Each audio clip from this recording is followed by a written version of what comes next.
얼마 전에 유년부 선생님들과 함께 내가 가장 좋아하는 찬양과 그 이유가 무엇인지 나누는 시간을 함께 가졌습니다. 함께 그것들을 나누면서 선생님들마다 좋아하는 찬양과 또 그 이유가 다 달랐습니다. 함께 나누면서 그 나눔 가운데 하나님의 은혜가 있었습니다. 그 곡을 선택한 이유 안에 담겨진 주님의 은혜가 있었기 때문이었습니다. 저는 어떠한 찬양을 선택했냐면 나의 찬양들보다라는 곡을 나눴습니다. 이 찬양은 이렇게 시작합니다. 나의 찬양들보다, 나의 많은 일보다 나를 더욱 사랑하는 주, 나도 주님 주시는 그 어느 것보다 주님을 사랑합니다. 제가 이 찬양을 선택한 이유는 예수님께서 저의 있는 모습 그대로를 사랑하신다라는 것입니다. 우리 함께 우리 옆에 있는 성도님들에게 이렇게 인사하도록 하겠습니다. 예수님이 당신의 있는 모습 그대로를 사랑하십니다.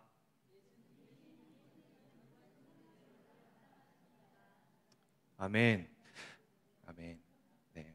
성경 속에서 또 주변의 시선에 의해서 또 나 스스로 나 자신을 진단해 보면 분명 나는 흠이 정말 많은 자임을 느끼게 됩니다. 그런데 그 주님께서는 나를 있는 모습 그대로를 사랑하고 나를 신부 삼아 주신다라는 것입니다. 그러한 예수님, 그분의 이야기를 오늘 말씀을 통해서 함께 나누고 싶습니다. 성경에는 교회와 예수님의 관계, 그 관계를 아내와 남편의 부부의 관계로 비유되고 있습니다. 그와 마찬가지로 남편과 아내의 관계는 예수님과 교회의 관계로 설명되고 합니다. 예수님 당시 유대인들은 결혼을 무엇이라고 이해했을까요? 결혼은 히브리어로 키두신, 곧 성화라는 의미를 지니고 있습니다. 이는 유대인들이 결혼을 얼마나 신성하게 여기는지를 잘 말해주고 있는 단어입니다. 유대 남성은 레위기 법에 따라 태어나면 8일 만에 할례를 받습니다. 이때 아버지는 할례 받는 아들을 위해 이렇게 기도했습니다. 사랑하는 하나님, 여호와 하나님, 이 아들이 건강하게 태어나게 하심에 감사합니다. 또 이 아들이 건강하게 자라서 하나님의 말씀으로 잘 살아갈 수 있게 해주십시오 라는 기도를 했습니다. 그때 또 빠지지 않고 했던 기도가 있습니다. 바로 무엇이냐면 이 아이가 성인이 되어서 후파에 들어갈 수 있게 해주세요 라는 기도였습니다. 이 후파는 무엇일까요? 바로 유대인의 결혼식용 천막을 말합니다. 하나님, 이 아들이 성인이어서 꼭 결혼을 할 수 있게 해주세요 라고 기도한다는 것입니다. 유대인들은 하나님을 자신들의 결혼 중매자라고 생각했습니다. 탈무드에 의하면 하나님은 세상을 창조하신 후 쉬고 계신 것이 아니라 지금까지 한 가지 그 일을 꾸준히 하시는 중이다. 그것은 사람들의 짝을 맺어주는 일이다. 전지전능하신 하나님을 묘사하는데 이같이 표현하는 이유는 결혼이 그만큼 하나님의 창조 질서 안에 얼마나 중요한가를 전달하려는 목적이 있다는 것입니다. 성경의 배경이고 주인공이 되던 당시 유대인들에게 결혼, 약혼 문화는 거룩한 것으로 불릴 만큼 신성한 것이었습니다. 하나님의 일하심으로 이해될 만큼 중요했다는 것입니다. 예수님의 탄생과 또 그의 삶에 자신의 자녀가 예수님의 탄생과 그의 삶의 내러티브 역시 그런 사회상을 잘 반영해주고 있습니다. 예수님 당시 유대인들은 자신의 자녀가 12~13살이 되면 약혼을 시켰습니다. 결혼 전 약혼은 나이 제한이 없었습니다. 그래서 대체로 더 어린 나이에 양측 부모에 의해 약혼이 이루어졌다고 합니다. 또한 약혼은 결혼 생활과 똑같이 여겨졌습니다. 따라서 결혼처럼 법적 구속력을 지녀 있고 이혼 증서를 주지 않고는 약혼의 효력을 파기할 수 없었습니다. 그러나 법적 효력을 갖기까지는 그 약혼 과정에 있는 남편이 해야 할 의무가 있었다고 알려져 있습니다. 그것은 총 6가지 정도로 이야기할 수가 있습니다. 첫 번째는 바로 결혼 지창금입니다. 약혼 예식은 대개 신부의 집에서 행해졌고 큰 잔치를 열었습니다. 이 잔치에 관련된 지출은 모두 신랑이 감당했습니다.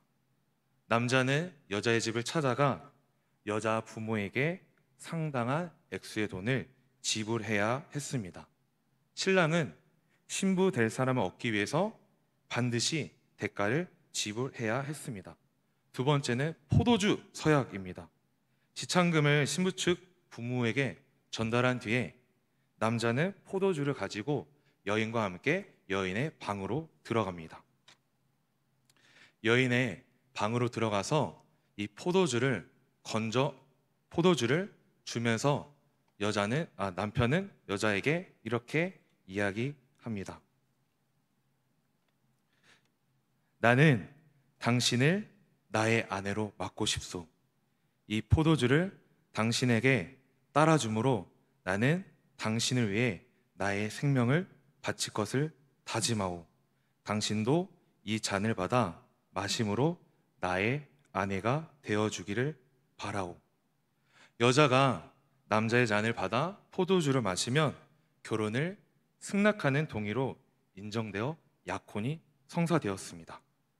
여자는 포도주를 마심으로 나도 나의 생명을 당신을 위해 바칠 것을 다짐합니다. 라는 답변을 했습니다. 세 번째는 약속입니다.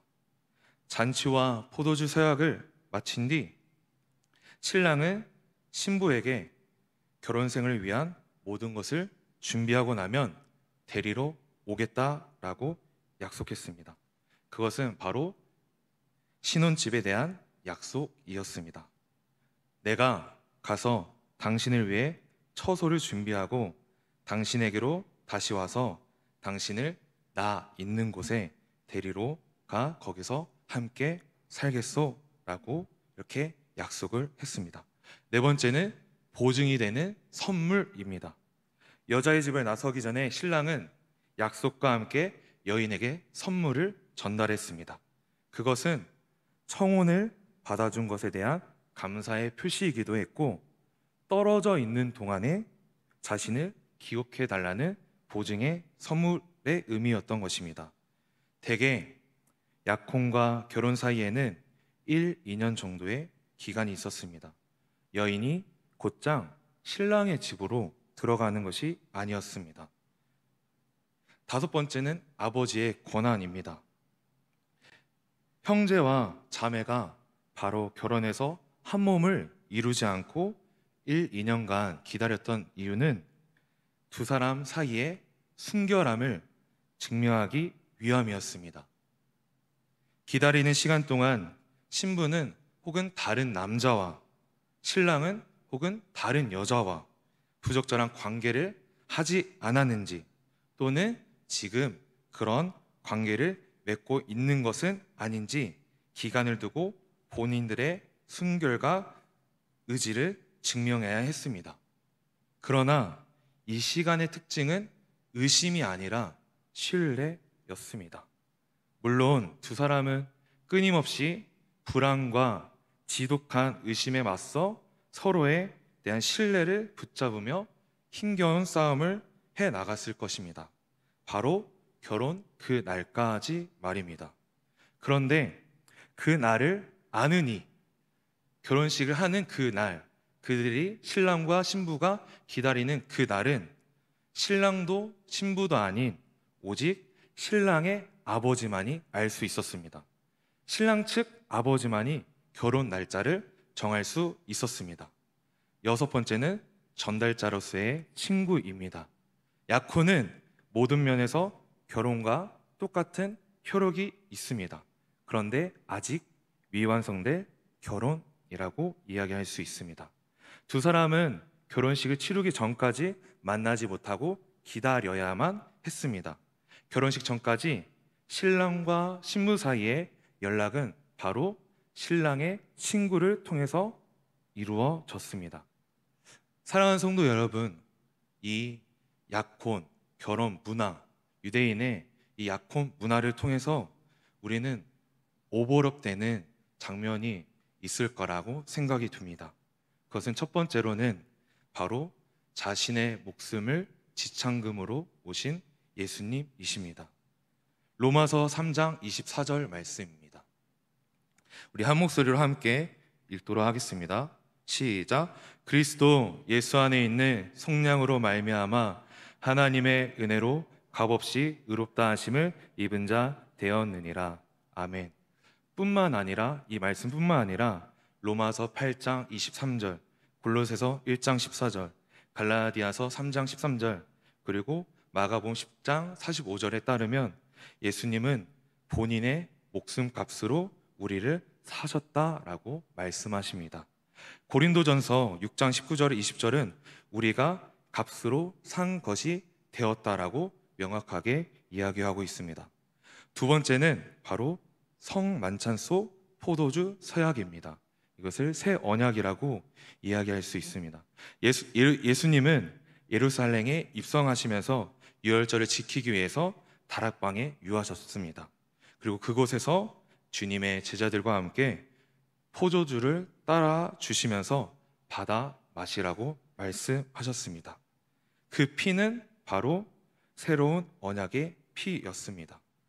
혼인 언약을 할 때 포도주를 마시는 것처럼 예수님과 제자들 또한 새로운 새 언약을 맺으시면서 제자들과 포도주를 따라 마셨다라는 것입니다. 그것은 이렇게 이야기할 수 있을 것 같습니다. 나는 너희를 사랑한다. 그러므로 너희가 나의 친부가 되기를 바란다 라는 의미를 포함하고 있다고 이야기할 수 있습니다. 세 번째는 약속입니다. 요한복음 14장 2절에서 3절 말씀 함께 읽도록 하겠습니다. 우리 함께 읽겠습니다. 내 아버지 집에 거할 곳이 많도다. 그렇지 않으면 너희에게 일렀으리라.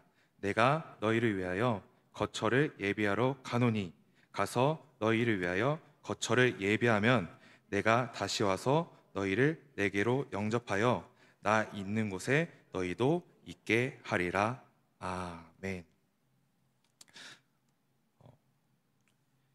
이 말씀은 바로 하나님께서 우리에게 함께 하시겠다, 너희를 위해 집을 마련하겠다라는 약속을 하신 것을 우리가 볼 수 있습니다.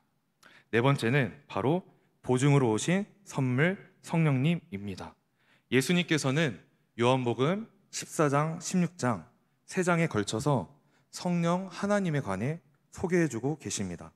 예수님께서 아버지의 집으로 가면 성령님께서 이 땅에 오실 것이고 우리는 성령님을 힘입어 예수님의 말씀과 약속을 기억하게 됩니다. 누가복음과 사도행전에 따르면 실제로 성령님은 예수께서 승천하신 후에 그분을 기다릴 수 있는 의지를 우리에게 주셨고 그분의 말씀을 실천할 수 있는 능력을 공급해 주셨습니다. 유대 약혼 문화에서 신부는 선물로 받은 시점으로부터 신랑이 돌아오는 그 날까지 자신의 순결을 지켜내야 했습니다. 모든 성도, 모든 그리스도인은 하늘 아버지께서 예수 그리스도의 이름으로 보내신 성령님을 힘입어 예수 그리스도를 온 힘 다해 기다려야 합니다. 또 전심으로 사랑해야 합니다. 다른 이가 건네는 유혹의 포도주를 받지 말아야 하며 그리스도와 완벽히 한 몸을 이루는 그 날까지 우리는 거룩한 삶, 곧 처녀로서 순결한 삶을 지켜내야 하는 것입니다. 다섯 번째는 아버지의 권한입니다. 신랑의 아버지만이 결혼 날짜를 정할 수 있듯이 예수님께서 다시 오시어 이스라엘을 비롯한 모든 열방을 회복하는 때까지 오직 하나님 아버지만이 아신다라는 것입니다. 예수님께서는 다음과 같이 말씀하셨습니다. 우리 사도행전 1장 7절 말씀 보도록 하겠습니다. 함께 읽겠습니다. 때와 시기는 아버지께서 자기의 권한에 두셨으니 너희가 알 바 아니요. 그리고 마태복음 24장 36절 말씀입니다. 우리 함께 읽겠습니다. 그러나 그 날과 그때는 아무도 모르니 하늘의 천사들도 아들도 모르고 오직 아버지만 아시느니라. 아멘. 여섯 번째는 전달자로서의 친구입니다. 결혼식 전까지 신랑과 신부는 신랑의 친구를 통해서만 소식을 접할 수 있었습니다. 예수님이 눈에 보이지 않는 시대를 살아가는 우리는 서로가 신랑 대신 예수님의 친구가 되어 그분의 말씀을 전달하는 삶을 살아갑니다. 이는 주님께서 승천하시면서 우리의 정체성을 새로이 해주신 장면에서 확인됩니다. 너희가 내 증인이 되리라. 우리는 주의 말씀을 전하는 통로가 된 그분의 친구입니다. 또한 같은 맥락에서 서로의 소식을 신랑이신 예수님께 전하는 중보자이며 신부임을 우리가 알 수 있습니다. 유대의 약혼 문화, 결혼 문화와 예수님의 생애는 절묘하게 연결되고 있음을 우리가 볼 수가 있습니다. 그리하여 우리가 그리스도인으로서 우리는 예수 그리스도의 신부이며 어떤 삶을 살아가야 하는지 우리가 생각해 볼 수 있습니다. 우리가 마지막으로 오늘 본문 말씀을 통해서 오늘 말씀을 정리하고 싶습니다. 우리 요한계시록 3장 20절 말씀을 함께 읽도록 하겠습니다. 함께 읽겠습니다. 볼지어다 내가 문 밖에 서서 두드리노니 누구든지 내 음성을 듣고 문을 열면 내가 그에게 들어가 그와 더불어 먹고 그는 나와 더불어 먹으리라. 아멘. 이 말씀은 요한계시록에 담겨 있는 편지 중 바로 라오디게아에게 보내는 편지 속에 담겨진 바로 메시지입니다. 요한계시록 말씀에서 주님은 교회들 사이를 다니시며 교회를 지켜보고 또 말씀하시는 분으로 계십니다. 묘사가 되고 있습니다. 그래야 주님께서는 교회의 상태를 진단하신 후에 처방해 주셨습니다. 라오디게아 교회는 이렇게 말씀하셨습니다. 차갑지도 뜨겁지도 너희가 않는다. 이 말씀은 문학적인 상식으로 우리가 이해할 수 있습니다. 라오디게아에서는 북쪽으로 약 10km 떨어진 곳에는 바로 온천으로 유명한 히에라폴리스가 있습니다. 이 지역에서 나오는 온천수는 몸의 피로를 풀어주고 목욕물로 가능했고 치료 목적으로도 사용되었습니다. 이 부유했던 라오디게아는 경제력과 기술력을 통해서 히에라폴리스에 있는 온천수를 가져올 방안을 마련했습니다. 그것은 바로 송수관을 만들어 물을 끌어오는 것이었습니다. 그러나 라오디게아에서 히에라폴리스의 거리가 10km가 되었기 때문에 온천수가 오다가 미지근하게 만들어졌습니다. 온천수로서의 기능을 하지 못했고 불순물이 섞여 있어서 그 물을 마실 수도 그리고 그것으로 샤워를 할 수도 없었습니다. 이런 문화적 특징을 통해 예수님께서는 라오디게아 교회를 이렇게 진단하셨습니다. 너희는 마치 마시지도 못할 물, 몸을 씻기에도 사용할 수 없는 물 같구나. 너네가 계속 미지근하다면 내가 내 입에서 너희를 토해내 버리겠다라고 말씀하십니다. 그리고 이어서 주님은 라오디게아 교회에게 회개를 촉구하셨습니다. 사랑하는 자들아, 너희는 열심히 내어 회개하라. 주님께서 토해내버리지 않도록 라오디게아는 얼른 회개해야만 했습니다. 라오디게아는 교회로서, 신부로서, 또 그들의 얼굴과 상태는 토 나올 정도로 불편한 상태였습니다. 이것이 그들의 모습이었다라고 예수님이 말씀하셨습니다. 그리스인의 공동체로서 온천수 같은 기능도, 냉수와 같은 기능도 하지 못하는 문제 있는 공동체였습니다. 그런 이들에게 주님께서 회개를 말씀하셨고 또 이렇게 말씀하셨습니다. 볼지어다 내가 문 밖에 서서 두드리노니 누구든지 내 음성을 듣고 문을 열면 내가 그에게로 들어가 그와 더불어 먹고 그는 나와 더불어 먹으리라. 우리가 미지근한 상태를 벗어나 차가워지고 뜨거워질 수 있는 능력은 다른 것이 아니라 주님이 이런 우리를 신부로서 대해 주시고 계신다라는 것입니다. 내 문을 부수지 않으시고 내 문을 두드려 주시는 그 주님의 사랑과 내가 열 때까지 기다려 주시는 그 사랑 안에서 바로 회개는 비롯된다라고 이야기할 수 있습니다. 주님은 흠이 있는 우리를 찾아와 창조주에게, 즉 본인 자신에게 우리가 어떠한 존재인지를 가르쳐 주시는 분이셨습니다. 우리의 정체성을 말씀해 주셨습니다. 창조주의 사랑을 가르쳐 주셨습니다. 우리는 그분의 신부입니다. 우리는 정결해야 하며 순결을 지켜내야만 하는 예수님의 신부로 주님이 부르셨다라는 것입니다.